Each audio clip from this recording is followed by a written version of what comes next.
Did you know that marshmallows date back thousands of years and were considered delicacies fit only for royalty? But in the mid-1800s, they were reinvented by the French and became an instant hit to all. Today, Americans eat more than 90 million of these light-as-can-be puffs of sugar every year. A few weeks ago, my curiosity got the best of me, and I set out to make homemade marshmallows. After a couple of tries, we came up with a melt-in-your-mouth version that puts store-bought ones to shame. Let me show you. After dissolving water and sugar in a saucepan, we add some unflavored gelatin that we mixed with a bit of water. After simmering this for a bit, we let it cool. Then we add some vanilla,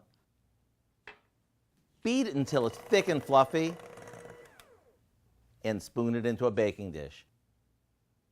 After this sets up, we cut it into squares and toss them with some powdered sugar combined with a bit of cornstarch.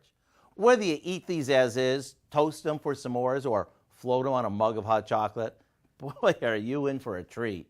If you want the recipe for our homemade marshmallows, along with the recipe for the best hot chocolate ever, all you need to do is visit our website. I'm Howard with Kelly in the Mr. Food Test Kitchen, where today we found a sweet, fun-to-eat way for you to say, ooh, it's so good.